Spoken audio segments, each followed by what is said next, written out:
Thank you for downloading this episode of our podcast. Hi, and welcome to the podcast for Solomon Staircase Masonic Lodge number 357, where we talk about all things related with Freemasonry, including Hermetic teachings, philosophy, reason, spirituality, and much more.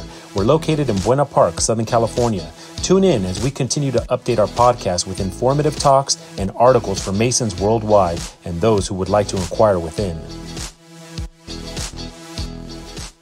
The following article is from the November 2015 Southern California Research Lodge Fraternal Review. Past Masters. When a brother comes to the point at which he lays aside responsibility of the mastership of a lodge, steps down from his rulership, and is added to the roll of past masters, he begins a period where he can leisurely view the position of master from a new angle.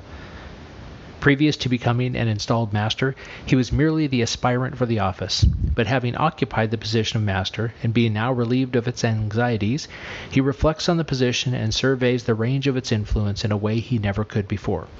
He then discovers that it is invested with traditions and powers far in excess of what he had previously conceived, and that the unqualified obedience, loyalty, and unfailing respect shown him and the special privileges extended to him during his rulership were due to the position rather than to its occupant.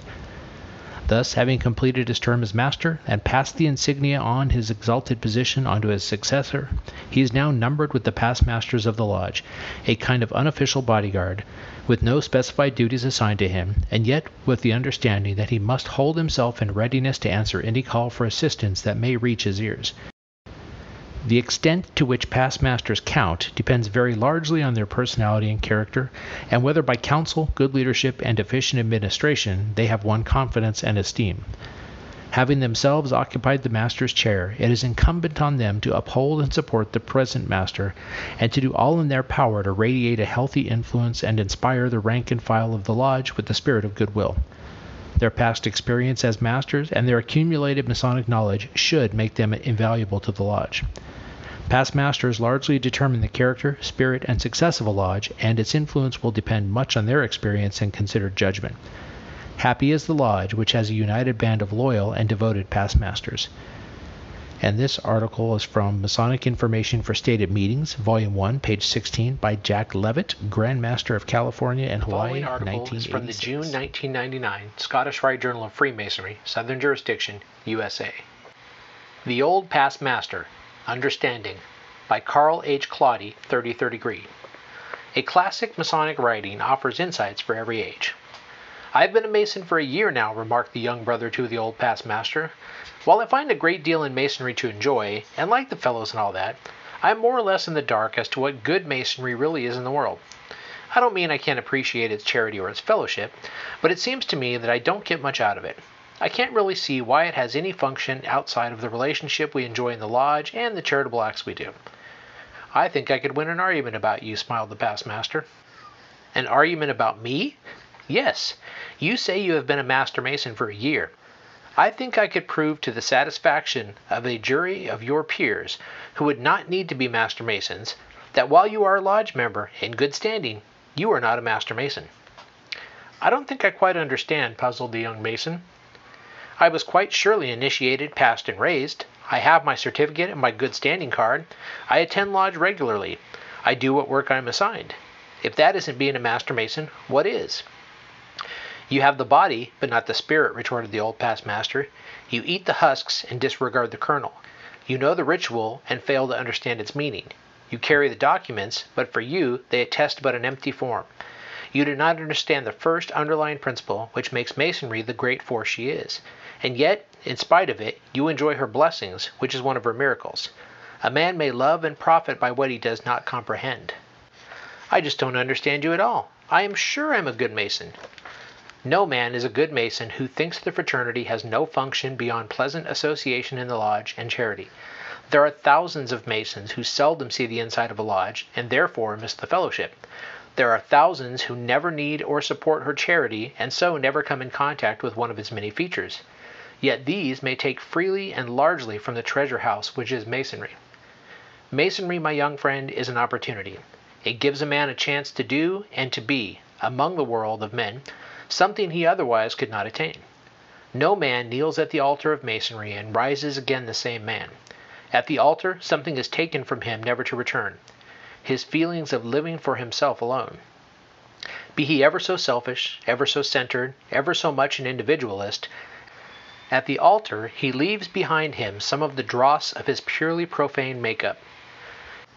No man kneels at the altar of Masonry and rises the same man, because, in the place where the dross and selfish were, is put a little of the most divine spark which men may see. Where was the self-interest is put an interest in others. Where was the egotism is put love for one's fellow man. You say that the fraternity has no function. Man, the fraternity performs the greatest function of any institution at work among men, in that it provides a common meeting ground where all of us, be our creed, our social position, our wealth, our ideas, our station in life, what they may be, may meet and understand one another. What caused the Civil War? Failure of one people to understand another, and an inequality of men which this country could not endure. What caused the Great War? Class hatred. What is the greatest leveler of class in the world? Masonry. Where is the only place in which a capitalist and laborer, socialist and democrat, fundamentalist and modernist, Jew and Gentile, sophisticated and simple alike meet and forget their differences? In a Masonic lodge. Through the influence of Masonry, which opens her portals to men because they are men, not because they are wealthy or wise or foolish or great or small, but because they seek the brotherhood which only she can give. Masonry has no function? Why, son, the function of charity, great as it is the least of the things Masonry does. The fellowship in the lodge, beautiful as it is at best not much more than one can get in any good club, association, or organization. These are the beauties of Masonry, but they are also the beauties of other organizations. The great fundamental beauty of Masonry is all her own. She, and only she, stretches a kindly and loving hand around the world, uniting millions in a bond too strong for breaking. Time has demonstrated that Masonry is too strong for war, too strong for hate, too strong for jealousy and fear. The worst of men have used the strongest of means, and have but pushed Masonry to one side for the moment. Not all of their efforts have broken her, or ever will. Masonry gives us all a chance to do and to be. To do a little, however humble the part, in making the world better. To be a little larger, a little fuller in our lives, a little nearer to the great architect of the universe. And unless a man understands this, believes it, takes it to his heart, and lives it in his daily life, and strives to show it forth to others in his every act, unless he live and love and labor in his Masonry, I say he is no Master Mason. Aye, though he belong to all rights and carry all cards, though he be hung as a Christmas tree with jewels and pins, though he be an officer in all bodies, but the man who has it in his heart, and sees in Masonry the chance to be in reality what he has sworn he would be, a brother to his fellow Masons, is a Master Mason though he be raised but tonight, belongs to nobody but his Blue Lodge, and be too poor to buy and wear a single pin. The young brother, looking down, unfastened the emblem from his coat lapel and handed it to the old past master. Of course you are right, he said lowly. Here's my pin. Don't give it back to me until you think I am worthy to wear it. The old past master smiled. I think you had better put it back on now, he answered gently. None are more fit to wear the square and compasses than those who know themselves unworthy, for they are those who strive to be real Masons. Life After the East by Right Worshipful Richard S. Morley, and this article is from the November 2015 Southern California Research Lodge Fraternal Review. Anyone who has served in the East of any Masonic lodge has a special feeling of satisfaction and pride in his accomplishments in that office. It is only natural that he will also have a feeling of regret that he was not able to accomplish everything he had hoped during his term. He will also have second thoughts on how he handled some situations. But what about life after the East? What happens then? That depends on the individual and his attitude. There are some who relinquish the gavel with great reluctance, and there are some who never seem to give it up. And yes, there are some, unfortunately, more than we would like, who walk away from the job and never appear to look back and seldom come back. We need to keep our past masters involved in our lodges. In many cases, our past masters are referred to as the backbone of the lodge. In many lodges, the past masters sit close to the east, where they have been compared to buzzards sitting on a fence. It seems they want to be near the master so that they can see and hear everything that is going on, and of course, they are willing, ready, and able to assist, prompt, or correct the master. Unfortunately, I've seen too many lodges that have only a few past masters involved in the lodge, or none at all. We need to get these past masters re-involved in lodge. They once led the lodge, now they need to help, aid, and assist the seated master. A wise master recognizes the talents of the past masters and puts them to good use. They can serve as a sounding board for the programs and activities a master is considering. He can pick their brains for ideas and count on the past masters to give him the wisdom of their experience. With the title of past master, you are accorded the accolade of worshipful, indicating that you are an honored and respected brother. It is a reputation which you must continually strive to uphold. Our third and final article in this episode is also from the Southern California Research Lodge Fraternal Review, November 2015, and is actually a reprint of the Short Talk Bulletin, Where Have All the Past Masters Gone? By Edward D. Potter, Jr. A recent worshipful master used the illustration of standing on the shoulders of masters who had gone before him. He spoke of dedicated brothers who served as models, mentors, and guides to walk with him during his year in the East and beyond. He felt the weight of the collar of leadership. Within the lodge, his year was considered very successful. But within a momentary flash, he was a past master. He asks himself, so what now? He sees the next new master struggling and thinks, well, at least he's paying his dues just like I did. No one offered me any insight to maintain the tenets or continuity for the good of the lodge. Past masters can provide invaluable support to all who they previously challenged at their stated meetings, conferred degrees upon, and strove to provide educational and transformational programs. A look at the past master's pyramid may provide insight that is not often discussed within the lodge. It appears that without proper support, the pyramid, or the lodge, may topple or falter. On the surface, one might say that the key to this support is having all the progressive officer chairs filled with competent brothers. That was easy enough to say in the post-World War II era, but today these chairs may or may not be filled with brothers who are willing and interested in moving to the East.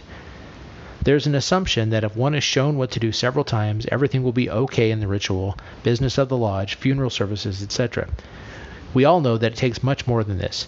It takes lots of practice with all officers participating. Elected and appointed officers need a guiding hand, both collectively and individually. Each individual officer's chair should have an active chair mentor, a position that could be filled by a past master. The past masters would not only provide expertise in dialogue, floor work, and duties, but also could form a bond with officers and possibly renew their own commitment to the lodge. One past master of a lodge was witnessed focusing on a newly raised master mason who was sitting in the pursuivant's chair for the first time. His lips moved as the pursuivant spoke, and the gray head nodded as the young man moved. The occasional frown was the past master's awareness of something not right. After the pursuivant informed the Tyler that the lodge was closed and the meeting ended, up sprang this past master with hand extended towards his charge and congratulated him on a job well done, followed by some well-phrased corrections to improve the ritual for the next stated meeting. The chair mentor is one who keeps abreast of ritual changes and officer requirements of the Grand Lodge by attending the School of Instruction and lodge practices. In the unfortunate incidents of an officer deciding not to continue in the progressive chairs, an active past master can step in and keep the line strong and moving east. Decisions should be framed by first asking whether it will benefit the lodge and the brethren. The natural officer progression allows a brother time to acclimate to ritual, business, degrees, and his fellow officers. With this new role of the chair mentor, jumping would become rare because the past master would provide the type of leadership to help guide his charge's movements through the officers' chairs. Our past masters are one of the greatest resources a lodge can have. You don't have to ask about their loyalty and desire to see the lodge prosper. They went through the chairs and answered the call to the east. Many past masters have died, Father Time is weighing others down, and the four winds have scattered others. But within your lodge is a core of past masters. The call from the lodge is being sent forth again. Come, past masters, help us by lending your time and talents in reviving the lodge to become a lodge men will want to join. Your participation will help put the muscle into an already flexed arm poised to support the lodge by providing 1. Better ritual, 2. Retention of officers in their chairs, 3. Increased membership, 4. Continuity through planning, and 5. Coordination of actions. From the lodge room full of brothers in the 1950s and 1960s, with a line of brethren waiting to start in the chairs and move to the east, to the lodge room today, with more empty chairs on the sidelines than filled with members, the lodge room can look a little anemic. We need our past masters to provide the leadership and oversee the structure of the officer line as never before. Brother, can you lend a helping hand? Edward D. Potter Jr. is serving as the 2015 Worshipful Master of Red Lion Lodge number 649 in Red Lion, Pennsylvania. A former educator, he is active in a variety of York Rite, Scottish Rite, and Masonic research organizations. So this article is from the December 1999 Scottish Rite Journal of Freemasonry.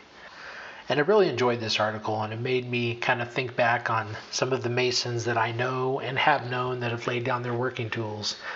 So, with that, let's dive into the article called Tell Us, Past Master by Bobby J. Demmett, 33rd degree. Deeply moved by the beauty of Masonry, some newly made Masons asked the old past master to tell them more about the Masonic apron, and the elder man replied, Masonry regards no man for the clothes he wears, the house in which he lives, the kind of car he drives, or the other luxuries he owns or uses. All Masons are equal when in the lodge room, and all are clothed in the same manner. The apron is the only raiment we see. Masons stand before God equal to one another, and the apron is the sign of equality. In ancient times, the aprons were manufactured from the skins of lambs, animals deemed to be pure and without taint. Thus, the wearer of the apron assumes the characteristics, virtues, purity, and innocence typified by the lamb. Masons wear two aprons, one visible and one invisible. The visible one is a symbolic gift from the lodge to the Mason. It is made of worldly material and is subject to decay and destruction. The invisible apron is the gift of God to every man who would assume the responsibilities and obligations which entitle him to wear it. This apron is eternal, not subject to decay or destruction. Man sees only the visible, God sees both, and he holds him accountable who wears the honored badge of this Masonic lodge. The young Masons then said, Tell us more about the square. The old past master replied, The operative Masons used the square to determine if the rough ashlar were trimmed into a block of 90 degrees on all corners, and thus fit for the builder's use. The perfect ashlar is always formed from a rough ashlar by removing excess material, never by adding to it. The rough ashlar always contains a perfect ashlar, and the stone is tested many times by the square to determine if it is fit for the builder's use. In Masonry, the rough ashlar is symbolic of the man who enters the lodge for the first time, and the perfect ashlar is symbolic of the Master Mason. In a moral sense, the square is a symbol of morality, truth, justice, and righteousness. Man should refrain from doing to others what he would not have others do to him. This is called the principle of acting on the square, and has been a rule of guidance for men since long before the time of Christ. Every person has a tri-square of his own. It's called a conscience. We use this to measure our thoughts, words, and deeds as to whether they are true or false. The extent to which this test is applied to himself in regard to his relations with his fellows measures the extent to which each man's life will be stable, honest, true, and happy. The young Masons then said, Tell us more of the level and the plumb. The old past master said, Now the square is the tool to be used in the making of a perfect ashlar, but the plumb and level are concerned with the use of the perfect ashlar in order to construct a wall which is straight and strong. As stones are hewed into perfect ashlars and placed in the building wall in a level and vertical manner, men are divested of their coarse habits and sinful manners, thus building a better life for the entire group through their common effort. Each man is tested by his own plumb line, his own conscience, in order for him to fit properly into the whole. Because no two men have the same talents, abilities, or characteristics, no two men can use the same device to measure their fitness. Then the young Mason said, Please, past master, be more specific. We understand how to use the working tools to improve ourselves, but we are not clear as to how we can serve our fellow man in a society which is so indifferent to the needs of others. And the old past master said, This is your challenge. Your brothers are confident that you are of a high moral character, and you know that you are now a part of a great temple of Masonry. Masonically, you have reached manhood. Do your duty. Thank you for listening. If you like what you heard, please subscribe and leave us a comment. We enjoy hearing from our listeners. If you really like what you heard, share this podcast with your friends and lodge members. Visit us online at solomonstaircase.org.